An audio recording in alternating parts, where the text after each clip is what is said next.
Hey, Arnie, how you going? Doing good. How are you? Yeah, doing really good, thanks.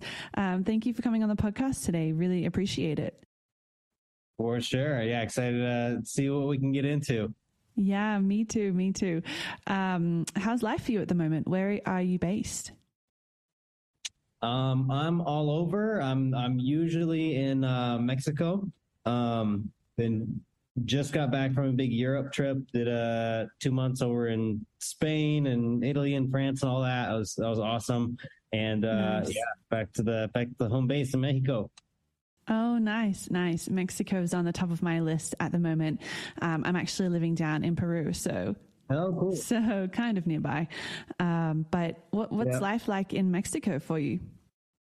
I like it. It's definitely hot right now.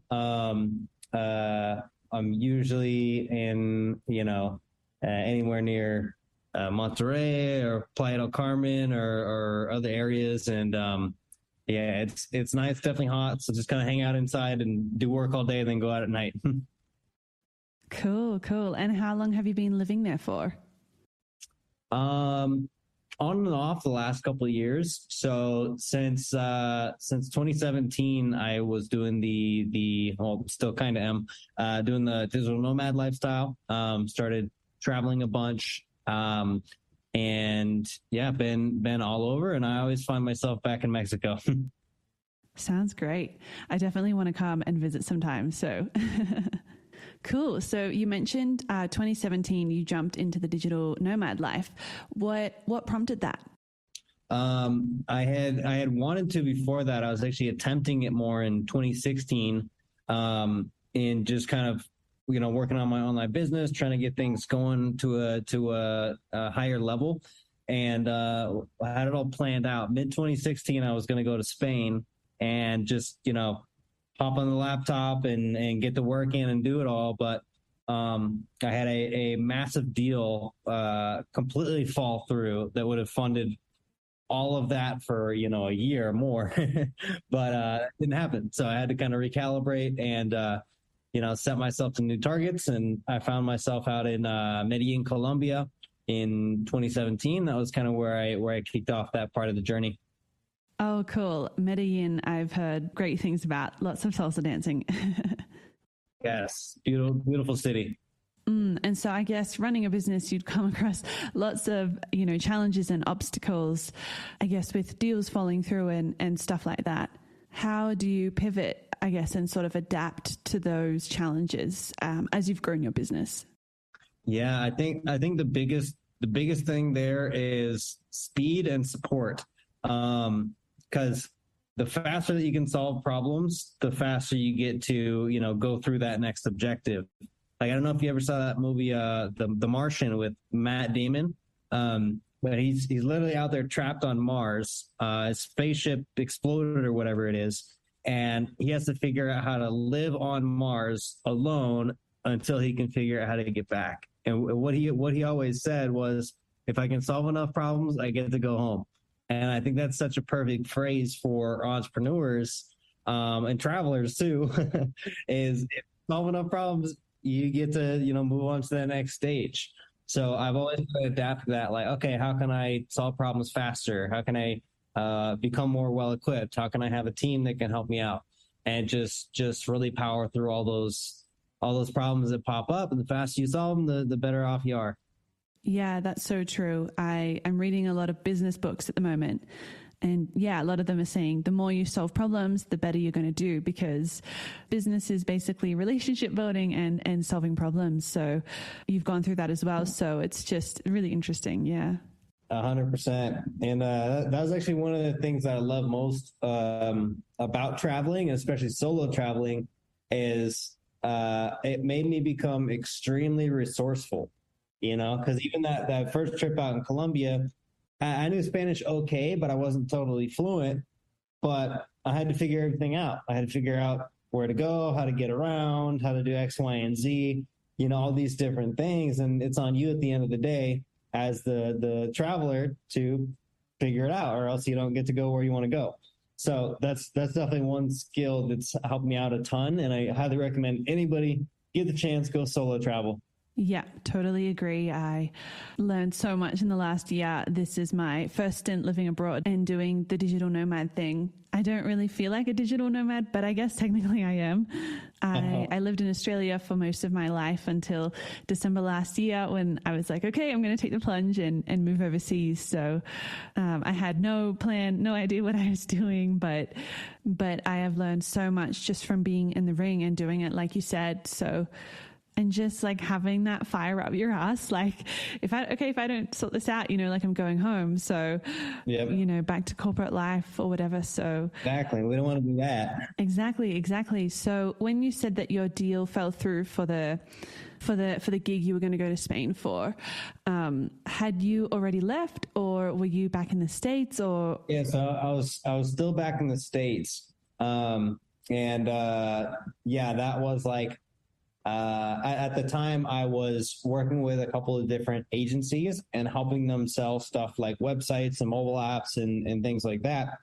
And that project would have been like a giant multi-six-figure app that would have given me, probably upwards of 20, 30, 40 grand in commissions, had it gone through. But it didn't, so I had to restart and reframe a little bit to get back on it and figure out some other deals. Nice. Well, it looks like you've done really well with it all. So, and so I guess the way I connected with you was through, I think it's still there, the Millennial Entrepreneur Community Facebook group. It might have a different name now. Yep. So I guess, how did you get started with that? What prompted you to start a Facebook group? Yeah. So when I was still kind of in that, startup phase of trying to get everything together in 2016 and grow everything, I started seeing a lot more Facebook groups popping up online and opportunities to learn and network and connect with people and, get clients and all this different stuff. So I started joining all the entrepreneur groups I could. And I started seeing that the owners of these groups had a really cool advantage. They were not only the community leaders, but in many cases, they were the industry leaders. Everybody looked up to them for how to do X, Y, and Z. And often they had, coaching or services or products or whatever to help people with whatever topic. So I started seeing all these people just absolutely blowing up. And I was like, well, I should give that a shot. So I built a couple of different Facebook groups. The first 4 totally failed. And then the 5th one, the Millennial Entrepreneur Community, went on to grow to over 80,000 members. Since then, I built different businesses, different groups. But it took me for a few tries, but I figured out the groups thing. Yeah, that's awesome. I mean, that's classic business. The first idea never really works the way we think. It does take, a bunch of times to get it right, and you learn along the way. So is that Facebook group now like a foundation or a networking audience that you use, or sort of like as a launch pad into other ventures and things, or sort of services and offerings? Like how has that sort of worked for you? Yeah, so I think the biggest thing there was, I originally launched it with the intention to bring together people like me, younger entrepreneurs that are just in the game trying to figure all this stuff out. And so we could figure it out together and, create a network there. And that worked really well. And that also helped me get more clients for the agency business that I was doing. And basically it started growing really rapidly and being very engaged. And, we got up to 5,000, 10,000 members, and people started saying like, Arne, you're doing something different here. Like, how are you growing this group? How are you keeping it engaged? What are you doing to monetize all this? So I thought, well, obviously people find this valuable, and this is back in 2017, so there weren't a million Facebook group courses out there. I thought, well, I want to put something together, see if I can create some training for people on how they can build their Facebook groups to grow their brands. And so I launched that, and that ended up doing over $250,000 in sales in about less than the first year. So I was like, okay, this is definitely in demand. That's awesome. I think it's so cool when you have an idea and you run with it, and it starts to get traction and you start to see results, and it's really cool. It's a real testament to like, okay, I'm onto something here. Exactly. And then that just kept rolling into, the next steps. We ended up launching a software about a year after that, for group owners that saves the welcome questions and the emails when people join the group. So that popped up pretty quickly. That one's still going on, still growing. So you never know what ideas you get can turn into the good ones. I've had plenty of good and bad along the way, but those two have been awesome. And I guess starting out, like you probably didn't have the idea of, I'm going to build a Facebook group teaching people how to build Facebook groups before you had your own, because you're sort of figuring it out. And then you can go, oh, this works. I'm going to branch off into this and teach other people how to set up their Facebook group and be really successful with it. So is that sort of how it worked, or? Exactly. You just kind of keep going through the motions and figuring stuff out. And then you start to notice that other people are like having problems with what you're good at naturally or good at figuring out. And that's what can create those offers for those other people and help them with the same stuff. Yeah, cool. I guess it all comes back to creating problems. I mean, solving problems for other people. Yeah. And that's where I think the value is in businesses. And that's when people can, charge these bigger fees, is when they're solving, premium problems. Then you can charge a premium price tag. 100%. Yeah, no, it's been fun. And, that Facebook groups as a whole has gotten so much more attention since then and grown a lot. So it just really made everything I was doing even better. Not like I had a course on how to do Vine videos and then the whole platform blows up. Yeah, interesting. And so what do you think made your group successful versus, say, other people out there who are doing something similar? The groups themselves or the programs? Yeah, so I guess both. Like, what do you think made the millennial entrepreneur community grow so rapidly? And then, also about the course as well. Yeah, a couple things. One big thing there, and especially anybody listening that has a Facebook group or wants to start one, was the group name itself.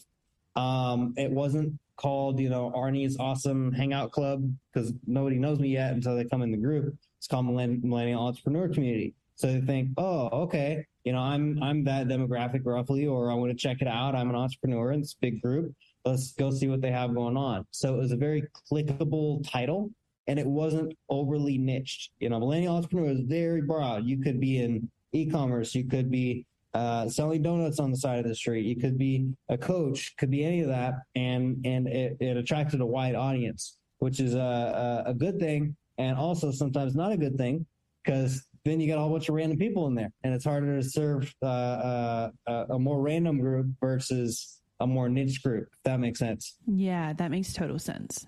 Yeah, interesting. And so with the courses, how, I guess, did you go about making sure your Facebook course got in front of the right people, given that the Facebook group had grown so rapidly to so many members? Like you said, trying to segment who are the ideal customers. How did you manage to go about that? Yeah, I think the biggest thing there was a few pieces. Number one, I always tell people the Facebook group is just one part of your marketing ecosystem. You have to build the rest of it. So I was doing Facebook ads, I was doing email, I was doing chat bots, I was doing DMs sometimes, like all the things to stack the deck to get the most reach, to get the most results, to get in front of as many people as I could, and not just rely on social media, or not just rely on the Facebook group. And that's massive. It just makes the results that much better. Number two was the most important, which is I had a great product that people loved and got results from. So they were going through it, they're taking action, getting results, growing their groups, getting clients, all this stuff. So they naturally want to tell their friends. And we had an affiliate program as well. So now they get paid to tell their friends. So awesome. it all came together really well. Yeah. It sounds like a very smart strategy, layering all those different touch points together for the audience. So, the more somebody comes in touch with your content, they're going to be reminded and go, oh, I want to buy Arnie's thing. He's doing this great stuff in this space. And yeah, I think that's really good advice for other business owners out there to, stack these things together. And, like when they're on their own, there might be, say, a 5 out of 10. But when you stack them all together, that's when the magic happens. Exactly. Yeah, that and some good legit urgency. So like I had many times where, we would increase the price of the program or include extra stuff if you sign up before X date, that kind of thing. And, people love urgency. It's like they want something, but they don't want to commit. But if they see something that they don't want to refuse, then they commit. So integrating more of that into the marketing helped that create a lot more consistent sales and larger sale amounts, if that makes sense. Yeah, that makes total sense. It's sort of like people just need a little push sometimes to go after what they want. Yep. Nice. And so with all your business background, did you learn mostly from experimenting and building your own businesses, or did you go to business school, or what was your life like before business? So I studied a little bit of business in college, but that was probably like 1% of what I know now, Yeah.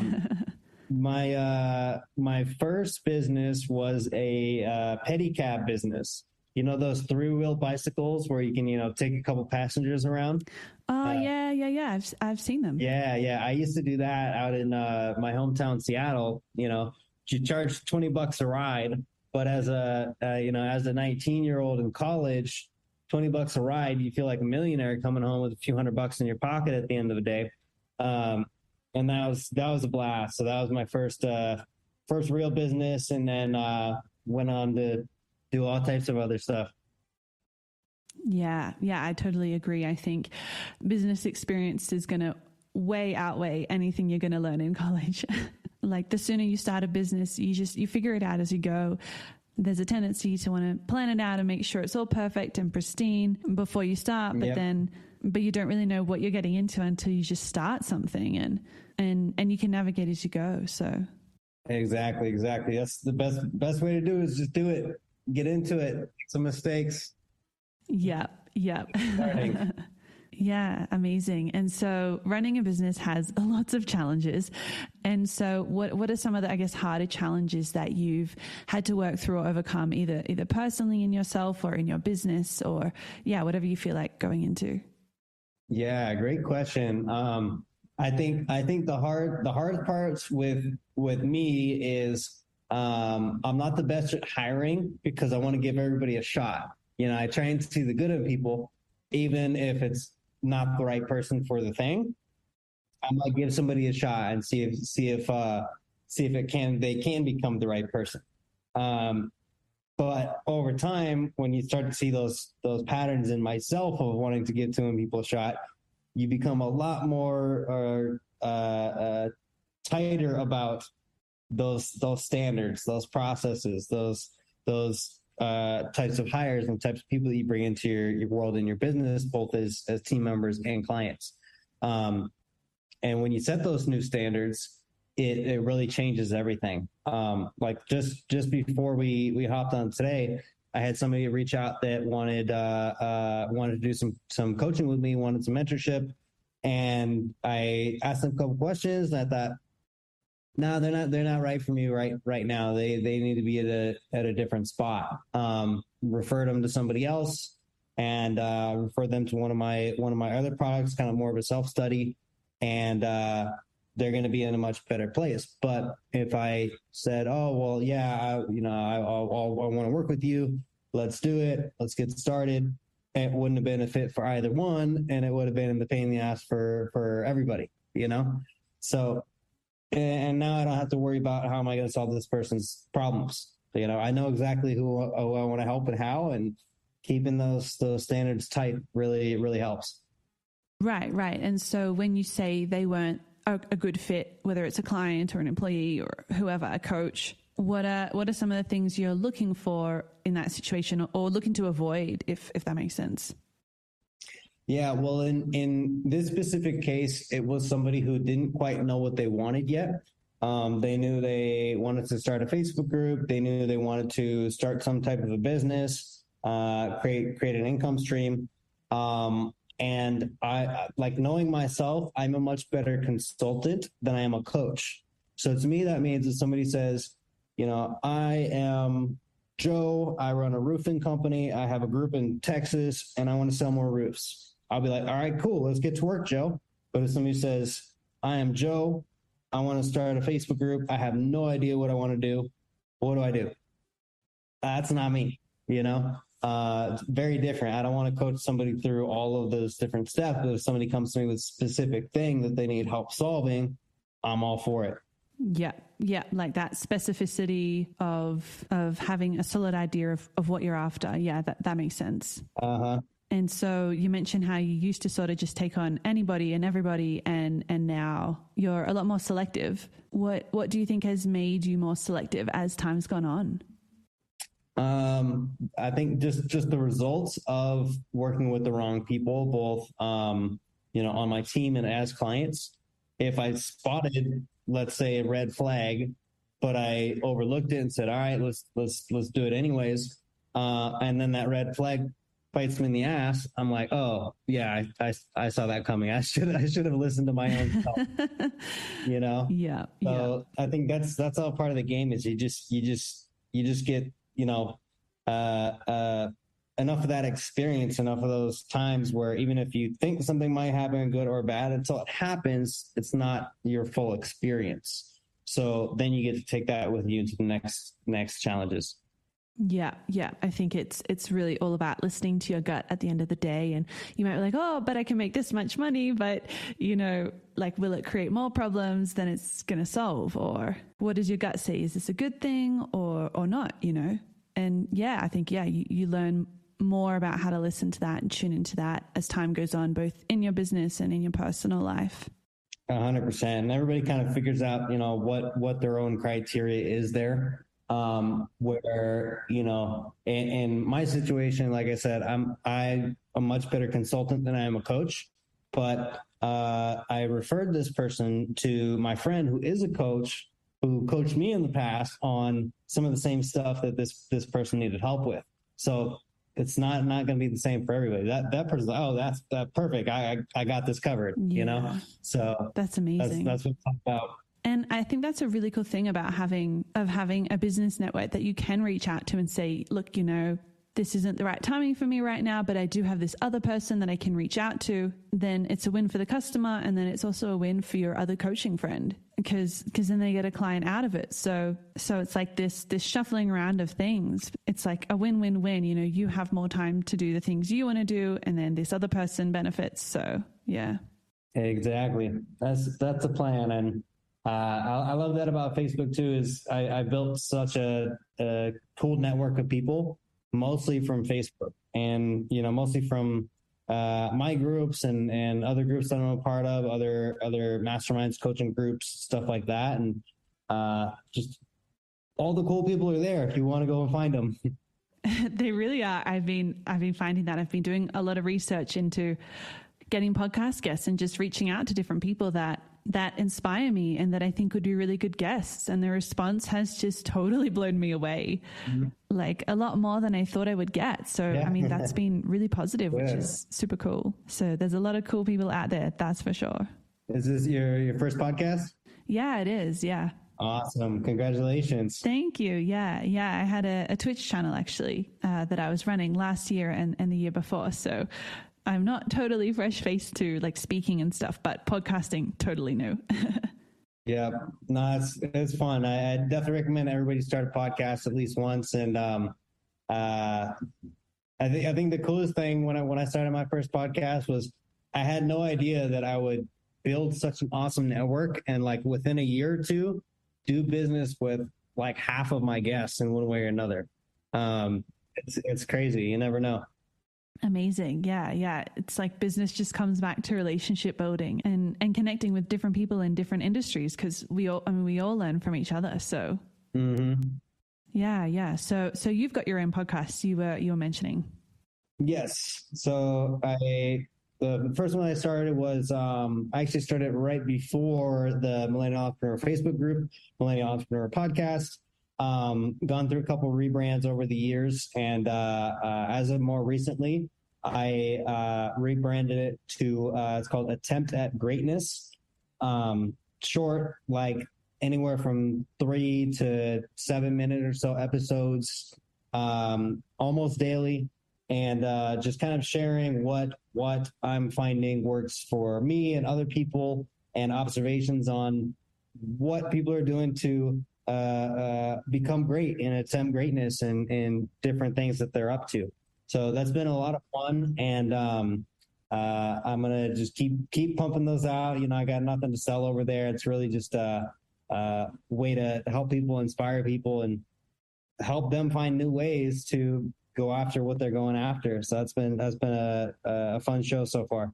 Yeah, that's cool. I listened to a couple actually while I was researching for the podcast. And yeah, it's a really cool idea doing short, 5-10 minute podcast episodes for people to listen to, of just different things you've learned. It's cool. It's a way to connect, a way to learn, and doing it every day is a really cool idea. Yeah. Exactly. And when it's, that short, my recording settings, I'll usually record like 3 to 5 or sometimes even more if I'm inspired, just in one setting, and you can knock them out in 5 minutes each. Cool. I got a whole week's content in less than an hour. Yeah, that's awesome. I love that idea of batching tasks together. It works for my efficient mind. Yeah.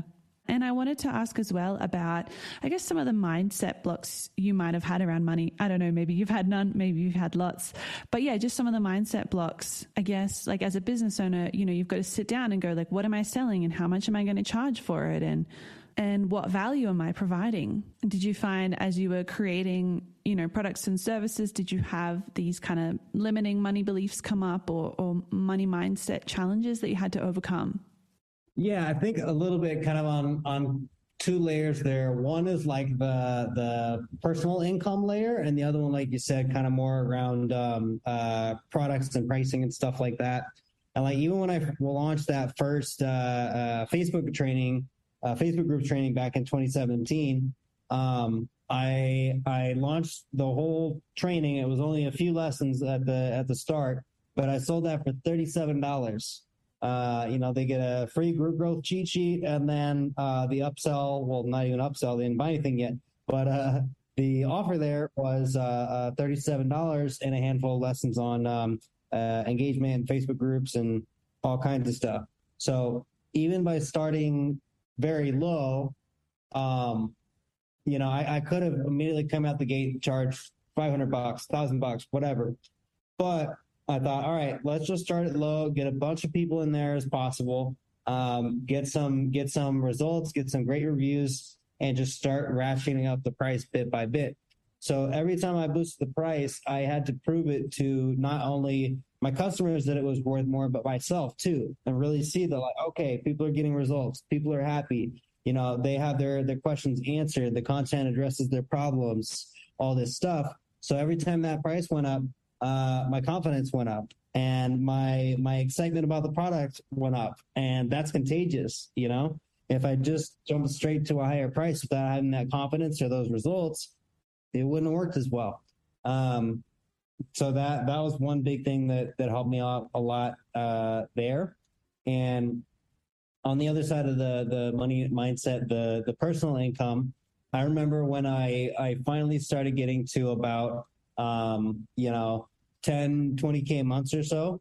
And I was talking to a friend, and he was basically saying, Arne, you should be doing like 50 to 100K plus. Like, you're a boss. You got to figure this out. And I don't remember exactly what I said, but it's something like resisting that. Like, oh, I'm just trying to, have a good life, live, make 10, 20 grand a month, blah, blah, blah. And just excuses, just mindset bullshit, And he called me out. He's like, hey, you're a boss. Step your game up. Like, this, you didn't just get in this game to just get by and live an okay life and travel. You got in this game to really do it bigger. and I know you can. So you got to step your game up. So that was the big challenge there, because I often find a lot of people, they hit it's funny, like a 6-figure comfort zone, right? Where, let's say on average, most people might make $5,000 a month, just general average. And when they start making, let's say 8, 10, 15, they now have double or triple the income that they have before, and they feel on top of the freaking world. You know, they're used to X amount of baseline expenses in their life, and now all that worry just went away. Now they can go do the extra trips that they've always wanted to do. Now they can upgrade their car. They can, you know, do all this extra stuff that they couldn't do before. And it gets really comfortable, you know, staying at that level. You still feel on top of the world, but there's a whole nother world waiting for you when you do the work to push past that too. Yeah, absolutely. And so I guess when you're talking about going from say 10 to 20 grand a month to 50 to 100 grand a month, as your friend was saying, were there any tools, or what helped you get there to that next level in a mental sense? I guess, like, how did you push yourself beyond your financial comfort zone? Yeah, I think the biggest things there was kind of like you said before, of solving bigger problems, where you know, I've had 6-figure months where I was only working with 3 or 4 clients, and I've had 6-figure months when I'm working with, you know, hundreds and lower ticket programs and stuff like that. And I think the biggest push there was really kind of putting a few of those things together at the same time. Like, okay, I might have X amount of revenue from the lower ticket and then X amount from the higher, or this business over here doing this, and then this business over here doing that, with separate teams and separate products and all this stuff. So it really came more down to like the wider view of how do you build your empire with a few different things going on. Right, like different revenue streams or income streams, or exactly, yeah, having different businesses that you have, you know, ownership of, or investments paying out, or you know, different products within the same business, that type of thing. So that's what really kind of created a lot more of the scale and also stability, because if one slows down, you know, and you only have one business, well, that sucks. There goes your income, you know. But if you have multiple things going on, one could slow down, the other ones can be doing fine, or one's doing awesome, and you're doing good, you know? So that was kind of the big shift I made in the last couple of years, is going from, you know, just focused on the Facebook groups business to, you know, adding more businesses, adding more investments, and just expanding past what I was comfortable doing and getting into some new arenas, if that makes sense. Yeah, for sure. And I love what you said just then about getting past the comfort zone and stepping into bigger businesses and bigger income streams. Like, it's not always going to feel comfortable. It's not always meant to be comfortable, you know, or easy even. There's going to be resistance and fear. And I think when you accept that and go, you know, this is just part of the process, then it makes it a lot easier to manage because you're expecting it. Yeah. No, that's always fun. Like my personality type too is just like, I'm very calm when problems come up, and I'm very analytical. So I just kind of get to like, all right, let's think about it. What are we going to do? Okay, let's handle it. You know, I enjoy that. I'd be so bored if I was in a job, they would fire me. I'd just sitting there picking my nose all day. No, I know what you mean. I look at my life right now and I think, I don't know if I could ever go back and get a job, like a regular job. Yeah, it's just one of the exciting things about business is because there's always so much going on. It's always interesting, and it's like you solve one problem and then there's another problem in its place, and it's always pushing you to do more and to grow as a person, which I really love. Yeah, best personal development course out there. It shines a light on all of your strengths and all of your weaknesses. Yeah, yeah, totally.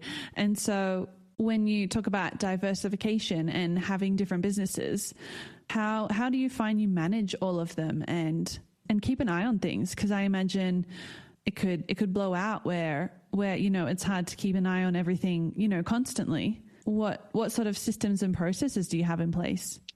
Yeah, I think the biggest things there is your partners and your team. For example, like my software company, Group Funnels, it doesn't need a lot of my attention because we've already put in a lot of the groundwork on it. But we have an amazing team that whenever customers have problems, they respond to them.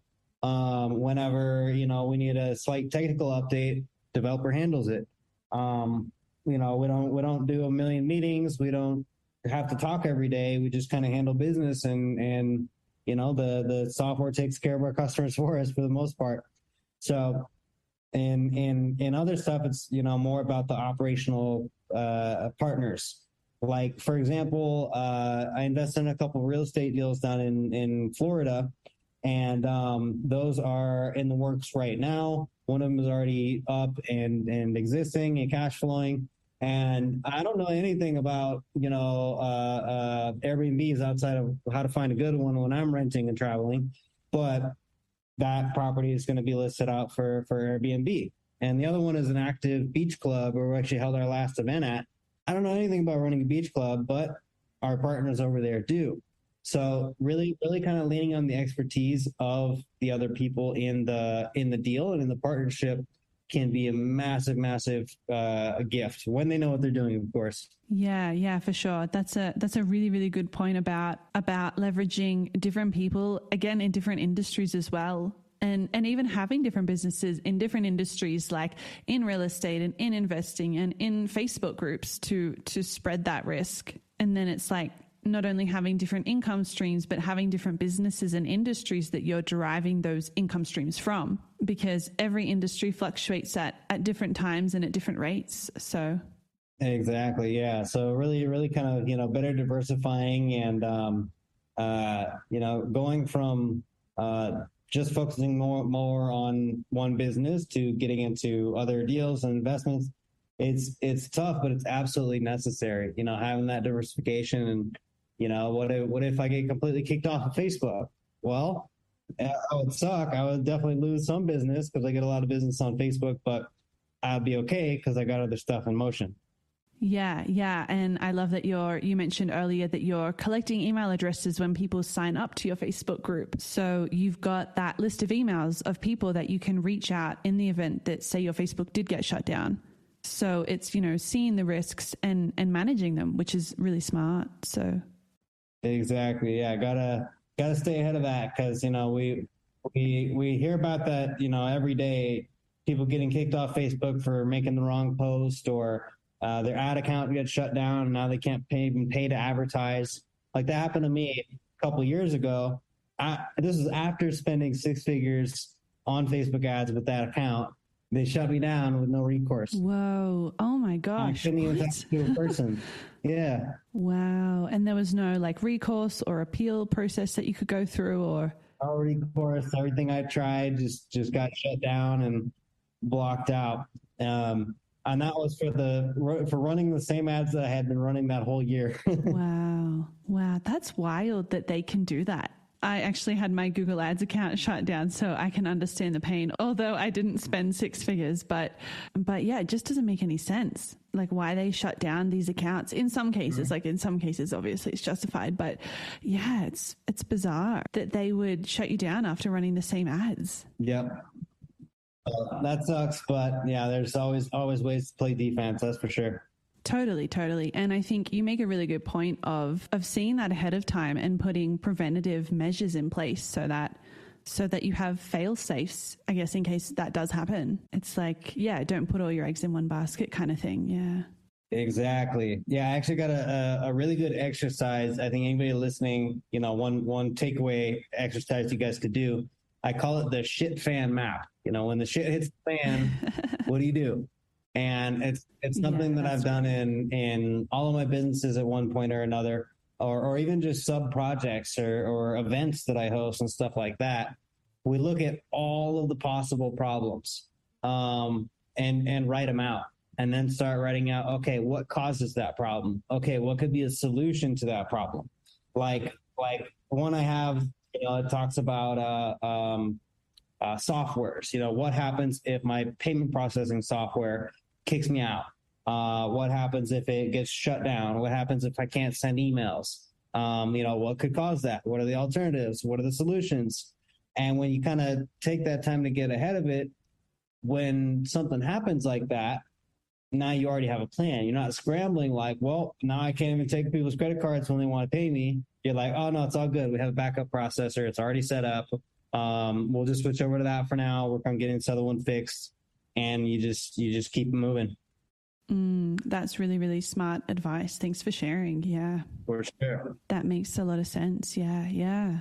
Yeah, and I guess hopefully not every single one of those things is going to go down at the same time, Yeah. You're not going to get Facebook down and email down and hosting down all at once, And I think too, it would give you be able to relax more into business, knowing that you have these measures in place, because business can be really stressful, to have this plan in place must really help. So like you said, if shit hits the fan, you've got it sorted.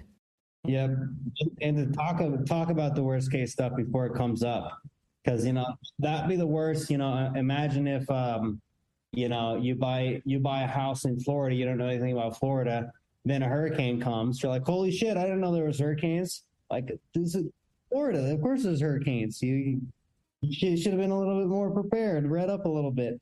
But anybody from there has lived through plenty of them, and when I lived there for a little while, it's like, you gotta stock up some extra food and water and be prepared just in case. Yeah. Have a backup plan in place. And so you mentioned that you're moving into more in the investing side of things. I know I've seen a bit of your posts on Facebook and different things about Insider Investors Club, I think it's called. Yep. Yeah. Can you talk a bit about that? Yeah, for sure. So that one I started with a couple of partners last year, and basically we were doing some of these investment deals, real estate, buying franchises, stuff like that. And a lot of people saw like, hey, how do I get in on those deals? Like, how are you finding these? Arne, you don't know anything about, donut franchises. How did you guys just get into this? And, as more people were asking, we thought, well, this could be a cool opportunity to, not only bring people in on the same deals that we do, but create a real business out of it and add some education, add some events, add some more stuff to it to help people become smarter investors too.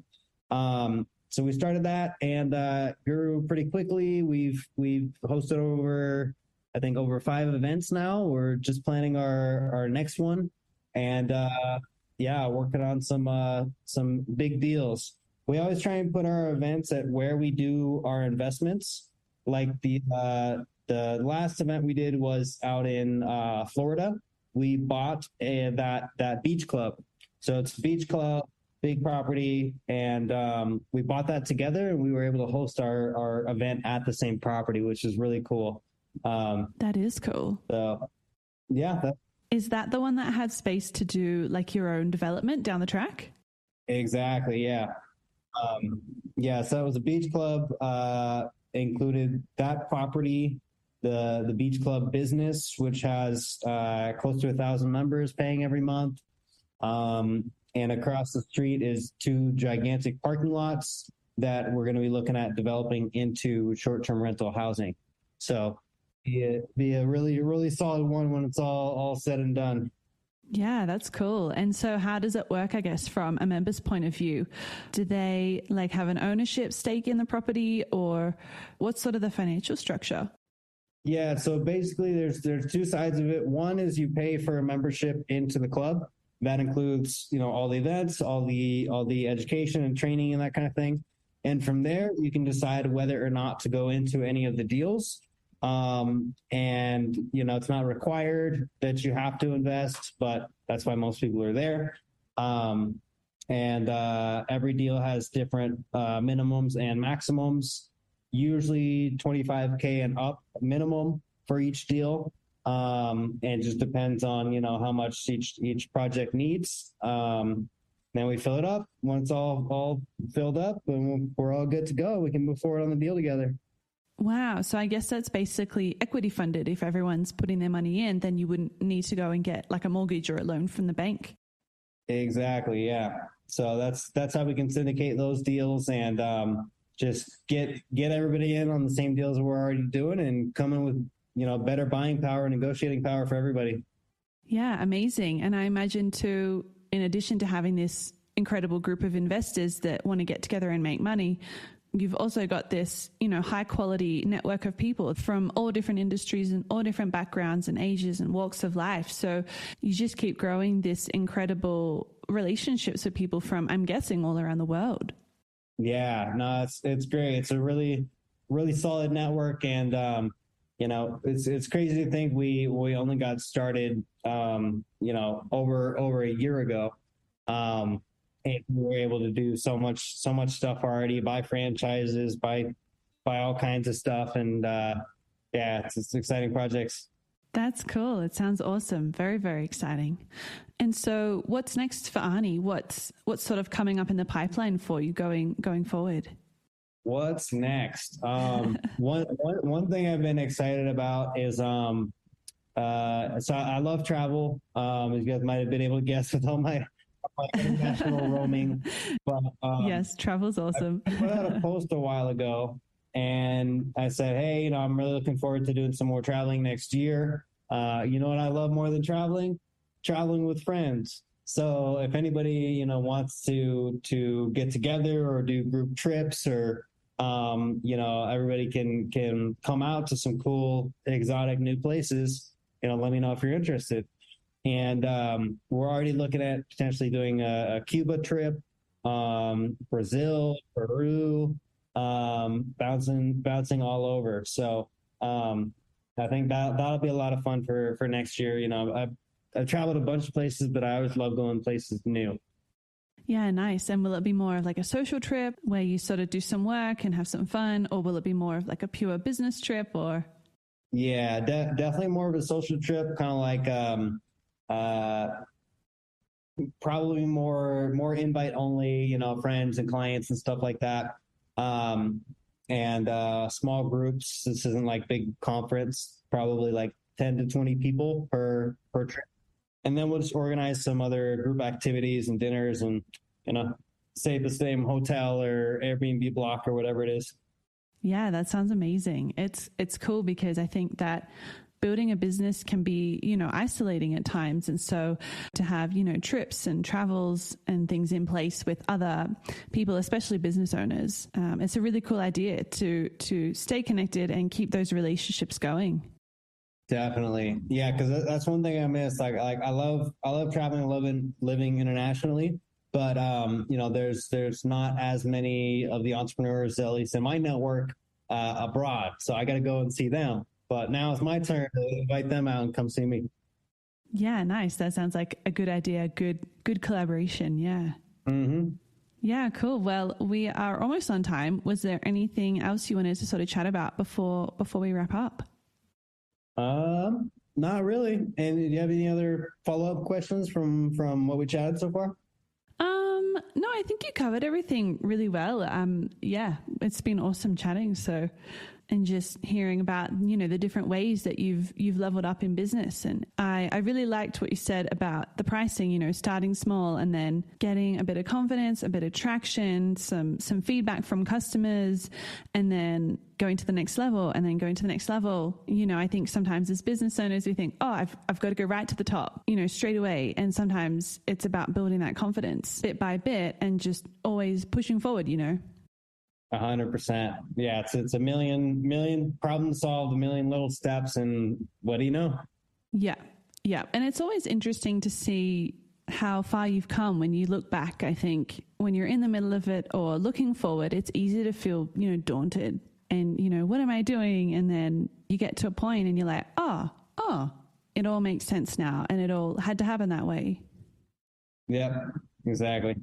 Amazing. Well, thank you, Arne, so much for coming on the podcast today. Where can people find out more about you and connect with you? Yeah, I'd say best places is check me out on Facebook, Arne Giske, ARNEGISKE. Add me as a friend, and especially if you have any questions about what I talked about, feel free to hit me up. And if you're curious about any of the investing stuff, we're over at insiderinvestors.com. And happy to help you out with any questions over there as well, and see how we can help. Amazing. I love all the things. Sounds super interesting. Yeah. For sure. Well, thanks so much for having me on. It's been fun chatting. Yeah, no worries. Anytime. Thanks, Arnie. Bye.